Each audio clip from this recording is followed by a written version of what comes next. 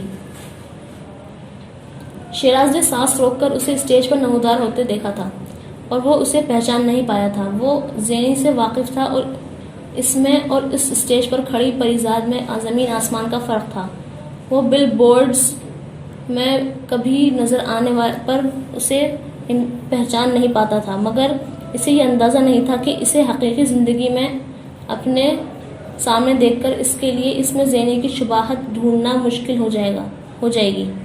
یہ اس کا چہرہ نہیں تھا جسے پہچاننے میں اسے وقت ہو رہی تھی، یہ کوئی اور چیز تھی جو اسٹیج پر کھڑی پریزاد کو اس کے لیے اجنبی بنا رہی تھی. اس کا چہرہ نہیں، انداز بدل گئے تھے.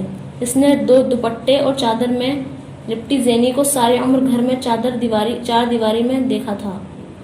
وہ کہیں غائب ہو گئی تھی. یہ جو اسٹیج پر سینکڑوں لوگوں کے سامنے نیم عریاں لباس میں ناچ رہی تھی، یہ کوئی اور تھی. شیراز کے چہرے پر خون سمٹ آیا تھا. وہ اسے ناچتی اچھی نہیں لگ رہی تھی، مگر وہ اس سے نظریں بھی ہٹا نہیں پا رہا تھا. اس کی نیم جسم پر گڑی وہاں بیٹھے ہوئے مردوں کی نظریں اس کے لیے ناقابل برداشت ہو رہی تھیں، مگر خود اس کی بھی نظریں بھی اس کے جسم کے خد و خال کی پیمائش میں مصروف تھیں. اسے اگر اسٹیج پر تھرکتا اس کا وجود اچھا نہیں لگ رہا تھا، تو اس کا اٹھتا ہر قدم اور جسم کی ہر حرکت اس کی دھڑکن کو تیز بھی کر رہی تھی.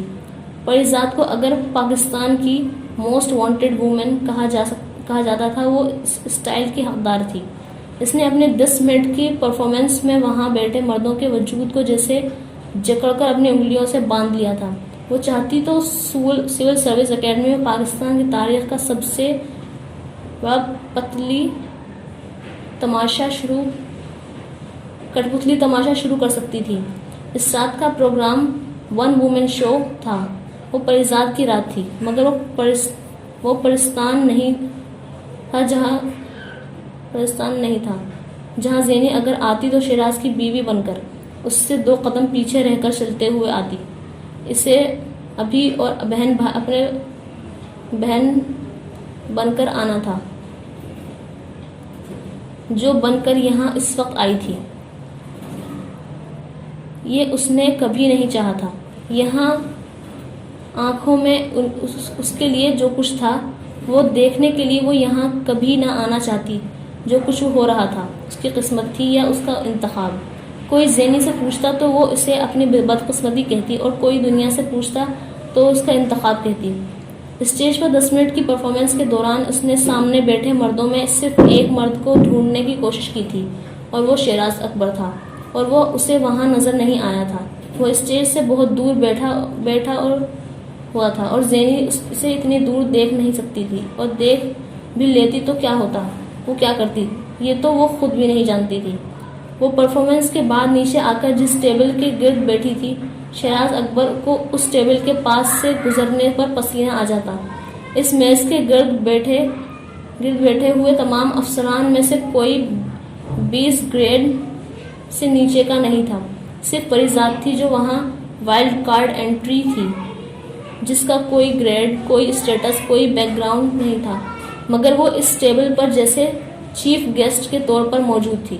اور وہ تمام سرکاری افسر جو ماتھے پر شکنوں کے ساتھ اور سپاٹ چہرے اور سرد آواز اور انداز کے ساتھ اپنے ہر ماتحت اور اپنے پاس کام سے آنے والے افراد سے ملتے تھے، ان کے کلف لگے وجود اس وقت پریزاد کے لیے موم کے بن گئے تھے.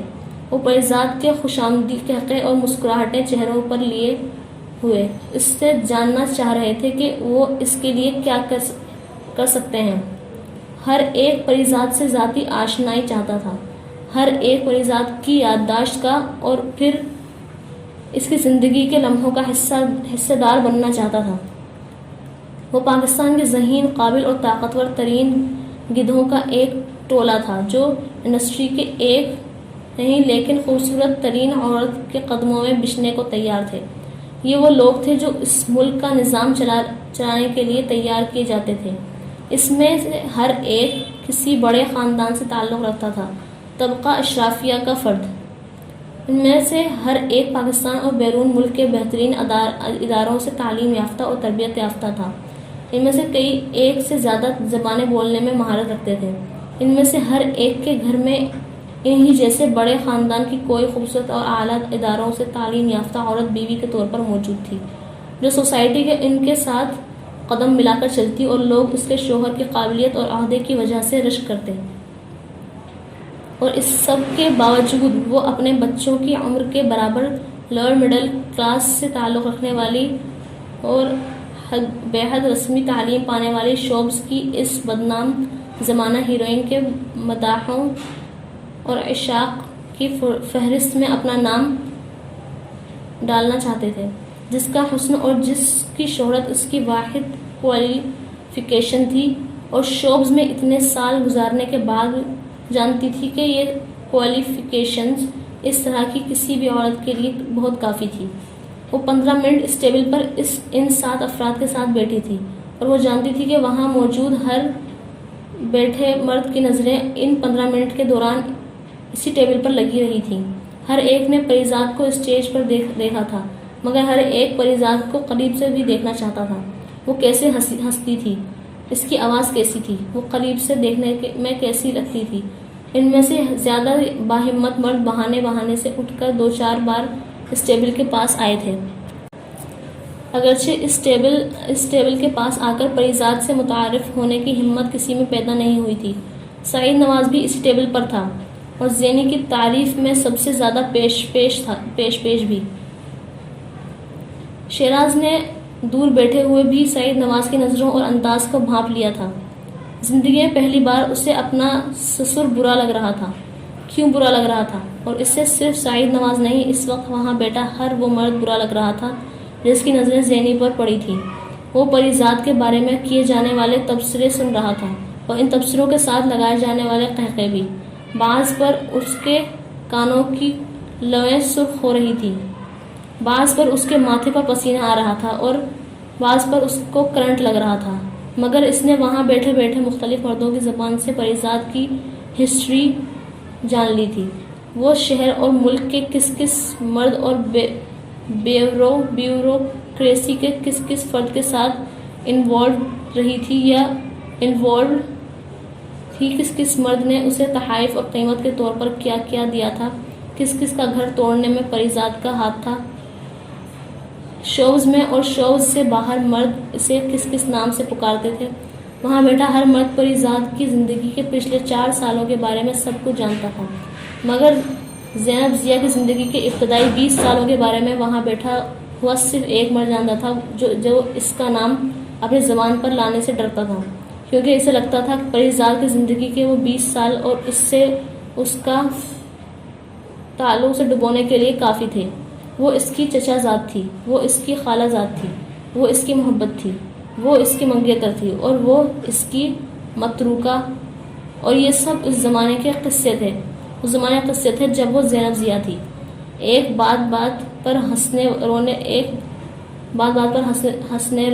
ہنسنے رونے والی لڑکی جس نے زندگی میں شیراز کے چہرے کے علاوہ کسی دوسرے مرد کے چہرے کو کبھی غور سے دیکھا نہیں تھا. کسی کے ساتھ بیٹھ کر بات کرنا تو دور کی بات تھی. اس زینب ضیا کے اندر کہاں چھپی بیٹھی تھی اور اس کے اندازوں میں کہاں کوئی فاش غلطی ہوئی تھی. پھر اس نے جانچنے اور پرکھنے کے لیے جو فارمولا اپلائی کیا تھا وہ غلط تھا. وہاں بیٹھے اسے دیکھتے ہوئے شیراز کو پہلی بار کسی غلطی کا احساس ہوا تھا اور وہاں بیٹھے اسے محسوس ہوئے شیراز زندگی میں پہلی بار اس کے قد و قامت سے خائف ہو رہا تھا. پیسے کی جس دوڑ میں اس نے زینی سے بہت پہلے دوڑنا شروع کیا تھا اس میں وہ اسے فی الحال بہت پیچھے چھوڑ آئی تھی. شیراز نے اعتراف کیا تھا. سر، آپ کو سعید نواز صاحب بلا رہے ہیں، ایک ویٹر نے اس کے قریب آ کر کہا. شیراز کو جیسے لگا کسی نے پوری قوت سے اس کے پیٹ میں گھونسا مارا تھا. سعید نواز کیوں بلا رہا تھا؟ اور اس وقت اس ٹیبل پر زینی کے سامنے جانا، اس ٹیبل پر بیٹھے افراد کے سامنے زینی کے ذریعے پہچانا جانا. میرے خدا! شیراز کا دل ڈوبا. اس نے بے اختیار اس ٹیبل کی طرف دیکھا جہاں سعید نواز بیٹھا ہوا تھا. وہ اسی کی طرف دیکھ رہا تھا اور اس نے سر کے اشارے سے جیسے ویٹر کے اس بلاوے کی تصدیق کرتے ہوئے شیراز کے لیے راہ فرار اور مسدود کر دی. وہ جس پناہ گاہ میں چھپا بیٹھا تھا اسے اس میں سے نکلنے کا حکم دے دیا گیا تھا. شیراز کو لگ رہا تھا اس کا دل اس کے جسم سے باہر آ جائے گا. وہ اتنی ہی رفتار سے دھڑک رہا تھا. اس کا اپنا وجود یکدم پتے کی طرح کانپنے لگا تھا. اسے پہلی بار روز قیامت پر یقین آیا تھا. کرسی سے اٹھ کر کھڑے ہوتے ہوئے اسے اپنی ٹانگیں جواب دیتی محسوس ہوئی تھیں. جیب سے رومال نکال کر اس نے سعید نواز کی ٹیبل کی طرف جاتے ہوئے ماتھے سے پر پسینہ کی بوندوں کو صاف کیا. گلے میں باندھی ہوئی ٹائی اسے پھندے کی طرح لگ رہی تھی. اپنے کپڑے اسے پسینے سے بری طرح بھیگتے محسوس ہو رہے تھے. اس نے ڈنر جیکٹ نہ پہنی ہوتی تو اس سفید شرٹ اس کے جسم سے چپکی صاف نظر آ جاتی. اس ٹیبل کی طرف جاتے ہوئے اس نے آیت الکرسی پڑھنا شروع کر دی. زینی زندگی میں پہلی بار اسے کوئی بلا کوئی عفریت لگ رہی تھی. وہ ٹیبل سے کچھ قدم کے فاصلے پر تھا جب اس نے زینی کو اپنی کرسی سے کھڑے ہوتے ہوئے دیکھا تھا. وہ شاید جا رہی تھی اور شیراز اس وقت اس گول ٹیبل کی دوسری طرف تقریباً اس کے بالمقابل. صرف ایک سیکنڈ کے لیے اس کی آواز اور زینی کی نظریں ملی تھیں لیکن اس کی آنکھوں میں پہچان کا کوئی رنگ نہیں تھا. اگلے ہی لمحے وہ چیف سیکریٹری کے بازو پر ہاتھ رکھتے ہوئے کچھ کہہ کر ہنسی تھی اور اس سے اگلے لمحے ٹیبل کے گرد اس طرف بیٹھے ہوئے افسران اٹھ کھڑے ہوئے تھے. اس کے اور زینی کے درمیان لوگوں کی دیوار آ گئی تھی. زینی اب اس کی نظروں سے اوجھل ہو گئی تھی. شیراز نے برق رفتاری سے زینی کی ٹیبل کی طرف پشت کر لی. وہ نہیں چاہتا تھا کہ ان لوگوں کے اپنی کرسیوں سے ہٹنے کی صورت میں وہ ایک بار پھر اس کی نظروں میں آتا. وہ چاہتا تھا کہ وہ وہاں سے چلی جائے. وہ واقعی جا رہی تھی. زینی نے اپنے سامنے ٹیبل کی دوسری طرف کھڑے ایک افسر سے بات کرتے ہوئے ایک لمحے کے لیے اپنی طرف پشت کیے کھڑے شیراز کو دیکھا. پھر اس نے اپنے سامنے ٹیبل پر پڑے سافٹ ڈرنک کے گلاس کا ایک لمبا گھونٹ لے کر گلاس ٹیبل پر رکھ دیا. وہ سرخ دھاریوں والی شرٹ نیلی ٹائی لگائے ہوئے تھا اور وہ ٹائی تھوڑی سی ڈھیلی تھی. اس کی ٹائی میں یقیناً ڈائمنڈ لگے ہوئے تھے. اسے یقین تھا وہ ڈائمنڈز ہوں گے. اس کے ڈنر جیکٹ کی کالر میں سرخ رومال کا کچھ حصہ بے حد خوبصورت انداز میں باہر نکلا ہوا تھا. اسے یہ یقین نہیں تھا کہ وہ پرفیوم استعمال کرتا ہوگا. 4 سال 2 ماہ 18 دن اور 22 گھنٹوں کے بعد اس نے شیراز میں صرف یہی چیزیں نہیں دیکھی تھی. اس نے سیکنڈ کے 1000ویں حصے میں خود پر پڑنے والی اس کی آنکھوں کا خوف چہرے سے پھوٹتی اور ہاتھ میں پکڑا سفید رومال بھی دیکھ لیا تھا جس سے وہ یقیناً اپنا پسینہ صاف کرتے ہوئے آیا تھا. وہ اگر چیف سیکریٹری کے بازو پر ہاتھ نہ رکھتی تو لڑکھڑا جاتی. ایک لمحہ کے لیے اس کا وجود بری طرح کانپا تھا. اس کے بدترین خدشات ٹھیک ثابت ہوئے تھے. وہ وہیں موجود تھا، مگر وہ وہاں اس وقت اس طرف کیوں آ رہا تھا؟ یہ تو وہ جانتی تھی کہ وہ اس کے لیے نہیں آیا ہوگا، ورنہ اس کی آنکھوں میں چہرے پر وہ پسینہ نہ ہوتا۔ وہ پہچانے جانے سے خوف زدہ تھا، آج بھی اپنے اور اس کے تعلق کے بارے میں شرمسار تھا۔ زین نے اس شناخت کو کسی اور وقت کے لیے محفوظ کر لیا۔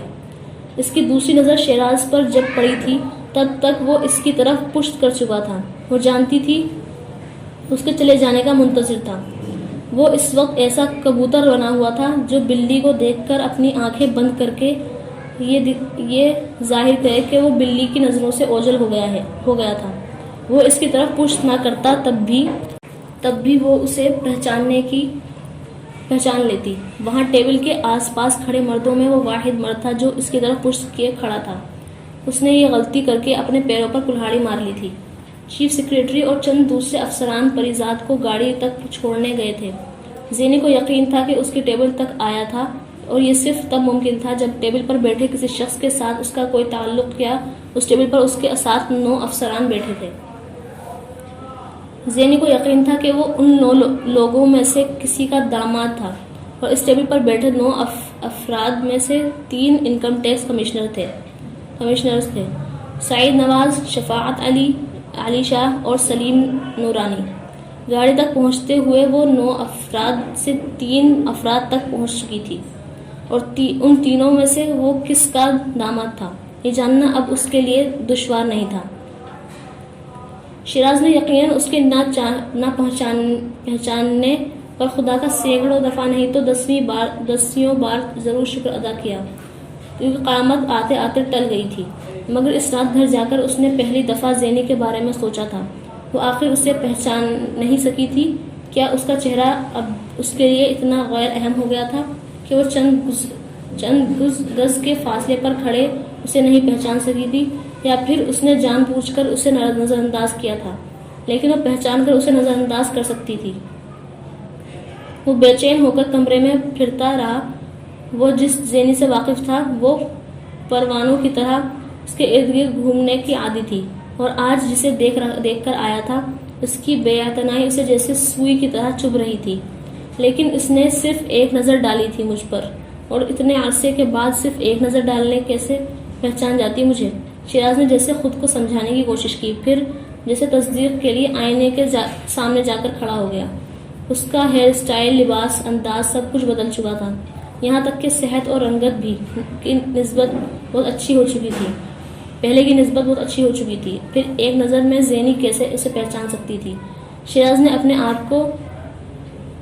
آپ کو بہلایا، لیکن زینی ان تمام بہلاؤں کے باوجود اس کے ذہن سے نہیں نکل سکی تھی۔ ایک لمبے عرصے کے بعد وہ اس طرح زینی کے بارے میں سوچ رہا تھا، اسی طرح جس طرح تب سوچا کرتا تھا جب وہ اس کی زندگی کا حصہ تھی۔ اسے اس کا لباس، اس کا انداز، اس کی بے باکی اچھا نہیں لگا تھا، اس کے باوجود اس سے مرعوب تھا۔ اسے ملنے والی اس اہمیت سے خائف ہو گیا تھا اس نے وہاں اپنے سینئر افسران کو اسے دیتے ہوئے دیکھی تھی۔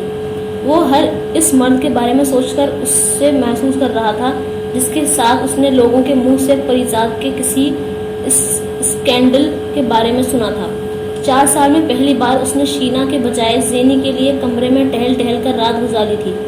اسے زینی کے ساتھ گزارا ہوا ہر پل یاد آ رہا تھا، ہر وہ یاد جسے وہ آسائشوں اور تعیشات کے ڈھیر نیچے دفن کیے بیٹھا تھا۔ ایک دم پتہ نہیں کیسے ایک بار پھر وہ زندہ ہو گئی تھی۔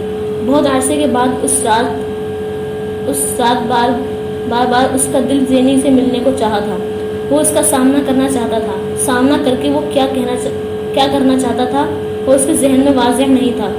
شاید اس نے اس کا فیصلہ زینی کے رد عمل پر چھوڑ دیا تھا، اور زینی کا رد عمل شیراز کے لیے غیر معمولی نہیں ہو سکتا تھا۔ وہ بچپن سے اسے جانتا تھا، اس کے مزاج اور کمزوریوں کو سمجھتا تھا، اور دنیا میں فی الحال وہی ایک تھی جس کے بارے میں شیراز کو یقین تھا۔ وہ 1000 غلطیاں کرنے کے باوجود جب چاہے اسے ایموشنلی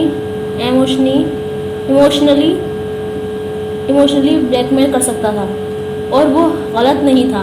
اس کا زینی کے بارے میں ہر اندازہ ٹھیک تھا، صرف پریزاد کے بارے میں ہر اندازہ غلط تھا۔ سلطان نے کمرے کی لائٹ آن کی. لائٹ آف کر دو, مجھے اندھیرے میں رہنے دو. وہ بیڈ پر چت لیٹی ہوئی بے اختیار غصے میں چلائی تھی.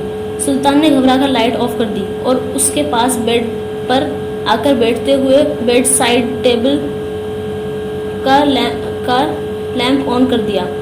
کپڑے بدلے بغیر آتے ہی لیٹ گئی ہیں پری جی, طبیعت تو ٹھیک ہے؟ سلطان نے تشویش کے عالم میں اس کا ہاتھ پکڑ کر جیسے نبض چیک کرنے کی کوشش کی. بس طبیعت ٹھیک ہے, باقی سب کچھ خراب ہے. وہ عجیب سے انداز میں ہنستے ہوئے بڑبڑائی. اٹھ کر بیٹھتے ہوئے اس نے بیڈ کے کراؤن سے ٹیک لگایا. پھر اس نے بیڈ ٹیبل پر پڑا سگریٹ کیس کھولا اور ایک سگریٹ نکالی. اس کے لائٹر اٹھانے سے پہلے سے لائٹر اٹھا لیا تھا. زئی نے سگریٹ ہونٹوں میں دبا کر سلطان کے ہاتھ میں پکڑے ہوئے لائٹر سے سگریٹ سلگایا. کیا ہوا ہے؟ مجھے نہیں بتائیں گی تو کس سے کہیں گی پری جی؟ سلطان نے ہمدردی سے لائٹر ٹیبل پر رکھتے ہوئے کہا. زئی اس کی بات پر ہنس پڑی. ٹھیک کہتے ہو تم, تمہیں نہیں بتاؤں گی تو اور کس کو بتاؤں گی؟ اب وہ زمانہ تو نہیں رہا کہ میں ہر کسی سے کہتی تھی میں. سلطان نے چونک کر اسے دیکھا. وہ سگریٹ کے کش لے رہی تھی مگر اس کی آنکھوں میں وحشت تھی. آج شیراز کو دیکھا میں نے. اس کی آواز میں کرچیوں سے چبھن تھی. کہاں؟ سلطان کو بے اختیار اس پر ترس آیا. جہاں گئی تھی وہیں. وہ ملا آپ سے؟ سلطان نے محتاط لہجے میں کہا. ملا. وہ بے اختیار ہنسی. مجھے دیکھ کر اس نے میری طرف پشت کر لی. پہچانے جانے سے خوف ہوگا اسے. وہ آج بھی میرا سامنا کرنے سے کترا گیا. اتنی شرم آئی اسے مجھ کو دیکھ کر. اسے سگریٹ کا کش لیتے ہوئے تلخی سے کہا. دفع کریں پری جی. سلطان نے اسے جیسے دلاسا دینے کی کوشش کی. ہر چیز دفع نہیں ہوتی سلطان, ہر چیز دفع نہیں کی جا سکتی. وہ سگریٹ کو اب ایش ٹرے میں ڈال رہی تھی. سلطان نے بہت بار اسے اسی حالت میں دیکھا تھا جب وہ ساری رات بیٹھی سگریٹ پیتے ہوئے کمرے میں ٹہلتی رہتی. سلطان کو بعض دفعہ پریزاد پہیلی کی طرح لگتی تھی جسے کوئی دوسرا سمجھ نہیں سکتا تھا. وہ ایسی الجھی ہوئی ڈور تھی جس کا سرا تلاش کرتے کرتے آپ اس ڈور کو اور الجھا ہوا پاتے تھے. کس چیز کا خوف تھا اسے مجھ سے؟ کس چیز کے جانے کا خدشہ تھا اسے؟ وہ دوسرا سگریٹ نکالتے ہوئے تلخی سے کہہ رہی تھی. وہ کیا سمجھتا ہے کہ میری طرف پشت کر کے کھڑا ہو جائے تو میں اسے پہچان نہیں پاؤں گی؟ وہ سگریٹ سلگاتے ہوئے ہنسی. سلطان نے اس کی آنکھوں کو بھیگتے ہوئے دیکھا. وہ ایک بار پھر دھواں اڑانے لگی تھی. کیوں یاد کر رہی ہیں اسے؟ بھول جائیں سب کچھ. وہ آپ کے قابل نہیں تھا پری جی. سلطان نے اسے دلاسا دینا شروع کر دیا تھا. زینی نے کچھ نہیں کہا تھا. وہ سگریٹ کے کش لیتی رہی. اس کی خاموشی سے سلطان کو گھبراہٹ ہونے لگی تھی. اس کی خاموشی جیسے خطرے کا الارم ہوتی تھی اس کے لیے. وہ جب تک بولتی رہتی سلطان کو فکر نہیں ہوتی تھی مگر جب اس طرح چپ ہوتی تو. پراچا نے آج فون کیا تھا. سلطان نے جیسے اس کی سوچوں کا رخ بدلنے کی کوشش کی. اس نے کش لگاتے رک کر اسے دیکھا. کہہ رہا تھا کینیڈا والی فلم کا پروڈیوسر آپ سے ملنا چاہتا ہے. وہاں کینیڈا بلانا چاہتا ہے آپ کو چند ہفتوں کے لیے. اور کس کو بلا رہا ہے وہ وہاں؟ زئی نے چند لمحوں کی خاموشی کے بعد کہا. ابھی تو آپ ہی کو بلوا رہا ہے وہ. آپ پسند نہ آئیں تو پھر کسی دوسری ہیروئن کو بلوائے گا. راچا کہہ رہا تھا. سلطان نے اسے بتایا. بڑی تعریف کر رہا تھا وہ کرم علی کی. کہہ رہا تھا فن اور فنکار کا صحیح مداح ہے وہ آدمی. فن اور فنکار؟ وہ زہریلے انداز میں ہنسی. جلا سگریٹ ایش ٹرے میں پھینکتے ہوئے وہ بیڈ سے اٹھ کھڑی ہوئی. اپنے بیڈ روم میں رکھے ریفریجریٹر سے بیئر کا کوکین نکالتے ہوئے اس نے کہا. مداح اور پرستار ہونے کے لیے اس فنکار کا عورت ہونا ضروری ہے. فن اور فنکار. وہ بیئر کے گھونٹ لیتے ہوئے کمرے میں ٹہلنے لگی. یہ کرم علی نام کا مداح ساری عمر وہاں کینیڈا میں کتوں کی طرح کام کر کے پیسہ جوڑتا ہوگا. ساری اس نے پائی جوڑنے میں لگائی ہوگی. ساری زندگی اس نے پائی جوڑنے میں لگائی ہوگی. اور اب جب 4 پیسے اس بڑھاپے میں اس کے پاس اکٹھے ہو گئے ہوں گے تو اسے پاکستان کا فن اور فنکار نظر آنے لگے. اور فنکار کو سراہنے کے لیے تو یہ تو بہت ضروری ہے کہ اسے بلوا کر کینیڈا میں اپنے گھر پر بلکہ اپنے بیڈ روم میں رکھا جائے اور اپنے ہی قماش کے جانوروں میں بڑے فخر سے اس کی نمائش کی جائے کہ دیکھو جیسے میں ارمانی اور ساچی اور گوپی اور گوچی کی چیزیں خرید کر اپنے گھر میں لایا ہوں، اسی طرح میں انڈسٹری کی ایک بڑی ہیروئن کو ابھی اپنے گھر پر منگوا سکتا ہوں۔ تم میں سے کوئی بھی ایسا کر سکتا ہے؟ نہیں نا؟ وہ بیئر کے گھونٹ لیتے ہوئے مسلسل بول رہی تھی۔ سلطان کو چند لمحوں کے لیے لگا جیسے اس کا ذہنی توازن ٹھیک نہیں تھا، اور بڑھاپے میں اپنی ساری احساس کمتری اور احساس محرومیوں سے نجات حاصل کرنے کا اس سے اچھا طریقہ کیا ہو سکتا ہے کہ فلم انڈسٹری کی سب سے مقبول اور سب سے خوبصورت ہیروئن کو گلے میں ڈلوانے مفلر کی طرح خرید کر اپنے گلے میں کچھ دیر کے لیے ڈال دیا جائے تاکہ ساری دنیا آنکھ پر رشک کرے کہ کوئی تو بات ہوگی نا آپ میں کہ وہ اتنی مشہور اور اتنی خوبصورت ہیروئن آپ پر مر رہی ہے۔ سب کچھ جا کر کرنا ہے نا مجھے کینیڈا میں، تاکہ مرنے سے پہلے وہ بڈھا زمین پر اپنی بنائی ہوئی جنت میں رہ سکے۔ وہ اب بیئر کا دوسرا کین نکال رہی تھی، اور اس کے بدلے وہ مجھے دے گا ایک عدد فلم، زیورات، تحائف، سیر و تفریح کے ڈھیر سارا پیسہ۔ تو سودا کوئی برا تو نہیں؟ میرا آخر کیا جاتا ہے؟ اسے میری محبت تھوڑی چاہیے، اسے میں تھوڑی چاہیے، اسے تو میرا وقت چاہیے، میرا جسم چاہیے، فن اور فنکار اور مداح۔ پھر سے بیئر کا تیسرا کین نکالا۔ سلطان کا دل چاہا وہ اٹھ کر اسے روک دے، مگر اس میں ہمت نہیں تھی۔ اور یہ سارے مداح وہ ہوتے ہیں جن کی بیویاں اپنے شوہروں کی پارسائی کی قسم کھا رہی ہوتی ہیں، کیونکہ ان کے نیک پاک باز شوہر ہر سال لاکھوں روپے خیرات میں دیتے ہیں، کئی غریب لڑکیوں کی شادی کے لیے جہیز کا سامان دیتے ہیں، اور یہ ساری خاندانی عورتیں ٹی وی اور فلم کی اسکرین پر میرے جیسی عورتوں کو دیکھ کر یا ان پر ہنستی ہیں یا تھوکتی ہیں اپنے ان ہی شوہروں کے پاس بیٹھ کر، یہ جانے بغیر کہ ہم چاہیں تو ان کے شوہروں ہمارے تلوے بھی چاٹتے پھریں۔ وہ کیا کہہ رہی تھی، کیوں کہہ رہی تھی، یہ نہ سلطان کی سمجھ میں آ رہا تھا نہ خود زینی کو، مگر یہ سب کچھ شراب کے نشے کی وجہ سے نہیں ہو رہا تھا، اسے آج کچھ اور ہو گیا تھا۔ اور مت پئیں۔ سلطان نے اسے بیئر کا چوتھا کین نکالتے دیکھ کر بالآخر ٹوکا۔ اور تم چاہتے ہو کہ مجھے ہر قیمت پر یہ فلم ملنی چاہیے، چاہے مجھے اس کے لیے کچھ بھی کرنا پڑے؟ وہ چوتھا کین کھول کر اب سلطان پر برسنے لگی تھی، کیونکہ یہ بڑی فلم ہے، ایک سپر ہٹ فلم ضروری ہے تاکہ تم ایک کامیاب ہیروئن کے سیکریٹری بنے رہو، تمہیں پیسہ ملتا رہے، انڈسٹری کے لوگ تمہیں اپنے سر پر بٹھائے رکھے، میں مارکیٹ سے آؤٹ ہو جاؤں گی تو تم مارکیٹ سے آؤٹ ہو جاؤ گے۔ سلطان ہکا بکا رہ گیا۔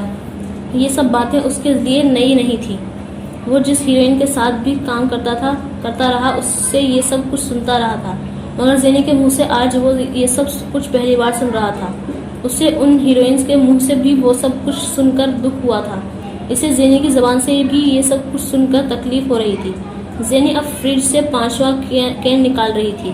اس طرح کی باتیں کیوں کر رہی ہیں پری جی؟ سلطان کو بے اختیار رونا آیا۔ کسی نے زینی کے اندر جلتی ہوئی آگ پر جیسے پانی کا چھینٹا مارا تھا۔ کین کھولتے کھولتے وہ رک گئی۔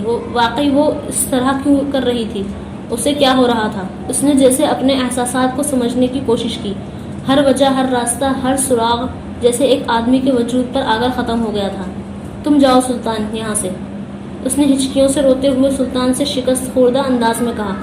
اس سب میں اس کا کیا قصور تھا؟ اس سب میں صرف اس کا اپنا قصور تھا۔ سلطان کچھ کہے بغیر روتا ہوا کمرے سے چلا گیا۔ وہ کین پکڑ کر صوفے پر آ کر بیٹھ گئی۔ ریفریجریٹر میں پڑا یہ آخری کین تھا اور رات ختم ہونے میں ابھی کئی گھنٹے تھے۔ سول سروس اکیڈمی ایک بار پھر اس کے سامنے تھی اور وہ اسی طرح منہ موڑے کھڑا تھا۔ اس نے بیئر پیتے ہوئے ایک اور سگریٹ سلگا لیا۔ غصہ اب رنج میں بدلنے لگا تھا۔ بادل اب گڑگڑانے کے بعد برسنے لگے تھے۔ اسے اس وقت وہاں بیٹھے اب شیراز کا خیال نہیں آ رہا تھا۔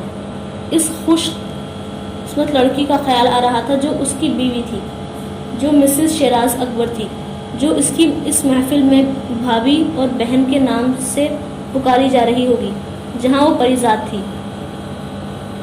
بیوی تھی تو بچہ ہوگا، یا ہوں گے ایک پرفیکٹ فیملی جس میں اس کی کوئی گنجائش نہیں نکلتی تھی۔ وہ اس کی طرف منہ موڑ کر نہ کھڑا ہوتا تو آخر کیا کرتا؟ زینب ضیا آخر اس کی تھی کون؟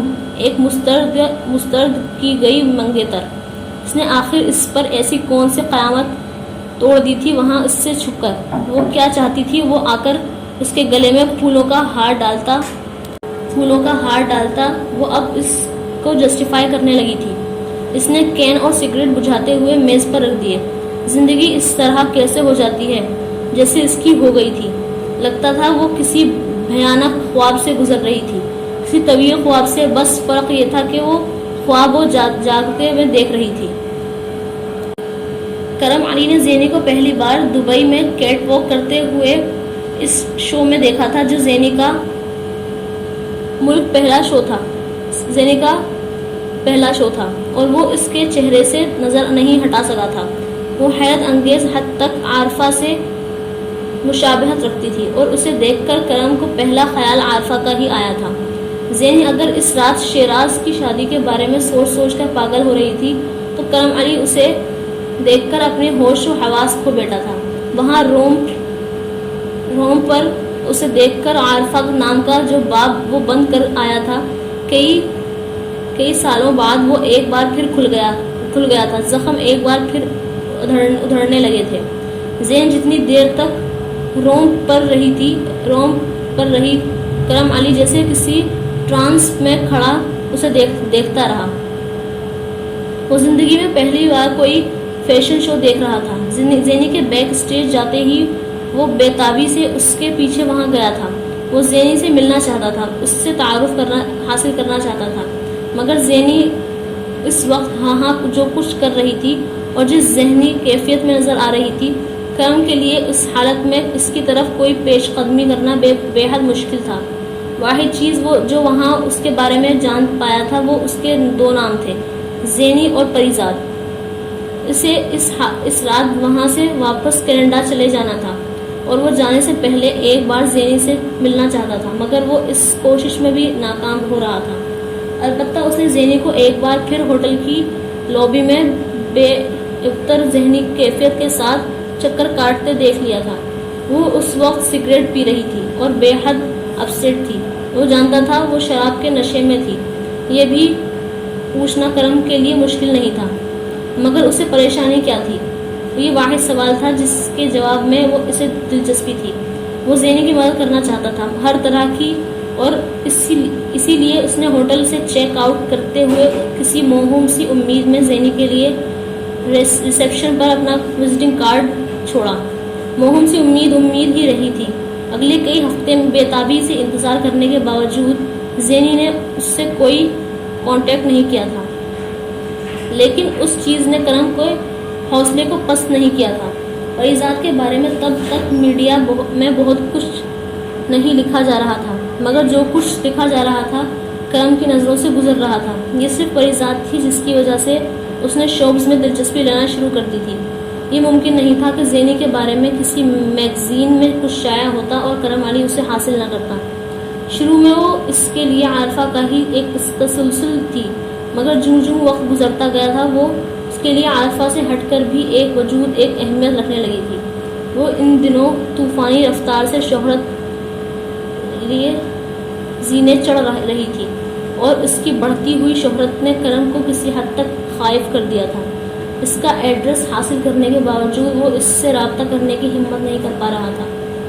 وہ نہیں جانتا تھا زینی اس رابطے کو کیا مفہوم دے گی، لیکن جوں وقت گزرتا گیا تھا کرم کے دل میں اس سے ملنے، اس سے بات کرنے کی خواہش بڑھتی گئی تھی، اور اس سے ملنے اور اس کی توجہ حاصل کرنے کے لیے اس نے وہی حربہ استعمال کیا تھا جو پریزاد جیسی ہیروئن تک رسائی حاصل کرنے کے لیے کوئی بھی آدمی کرتا۔ فلم پروڈیوس کرنے میں اس کی دلچسپی زیرو تھی، اور اسے اس بات کی بھی پرواہ نہیں تھی کہ وہ اس اتنے بڑے بجٹ کی فلم پر اپنا پیسہ ضائع کرے گا، کسی تجربہ اور ذاتی دلچسپی کے بغیر؟ اس نے فلم کا ڈائریکٹر منتخب کرتے ہوئے اسے صاف لفظوں میں بتا دیا تھا کہ وہ اس فلم میں کسے کاسٹ کرنا چاہتا تھا۔ اس نے ساتھ ہی اسے یہ بھی بتا دیا تھا کہ وہ پریزاد سے ملنے کی خواہش رکھتا تھا، اور کرم کو اندازہ بھی نہیں ہوا تھا کہ انڈسٹری کے ان بڑے ڈائریکٹرز میں سے ایک نے اس کی اس خواہش اس فلم پر پریزاد سے ملنے کے حوالے سے اس کے بارے میں وہی رائے بنائی تھی جو کوئی بھی بنا سکتا تھا، اور اس رائے نے پراچا کو بالکل اسی انداز میں زینی سے رابطہ پر مجبور کیا تھا جس طرح ایسے کام کے لیے ڈائریکٹر کسی ہیروئن کو کسی پروڈیوسر سے ملنے کے لیے تیار کرتا۔ سلمان کو کسی سے کہہ کر امریکہ بھجوا دو زینی۔ وہ اس صبح شوٹنگ کے لیے نکلنے سے پہلے ناشتے کی ٹیبل پر تھی جب نفیسہ نے اس سے کہا۔ زینی ناشتہ کرتے کرتے رک گئی۔ کیوں؟ امریکہ کس لیے؟ وہ پڑھ رہا ہے یہاں، یہ بٹھائے آپ کو اسے باہر بھجوانے کی کیا دھن سوار ہو گئی ہے؟ وہ بڑا پریشان رہتا ہے آج کل، نفیسہ نے کہا۔ کیوں؟ وہاں امریکہ میں کچھ دوست ہیں اس کے، کہہ رہا تھا کہ کسی طرح وہاں پہنچ جائے تو پھر کچھ نہ کچھ کر لے گا وہاں۔ میں نے کہا میں زینی سے بات کر کے بتاؤں گی۔ آپ نے بتایا نہیں وہ پریشان کیوں ہے؟ زینی نے ماں کی بات کاٹ دی تھی۔ تم کو پتا ہے زینی، نفیسہ نے کچھ دیر کی خاموشی سے بات کہا۔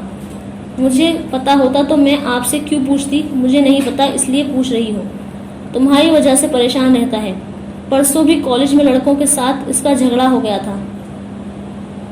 کالج میں لڑکے تمہاری وجہ سے باتیں کرتے ہیں اسے۔ پرسوں بھی کچھ لڑکوں نے تمہاری کچھ خراب تصویریں کالج کی دیواروں پر لگا دی۔ سلمان لڑ پڑا، پھر گھر آ کر کمرے میں بند ہو گیا۔ 2 دن کچھ کھایا نہیں، اس لیے اس نے ہر دوسرے تیسرے ہفتے یہی ہوتا ہے۔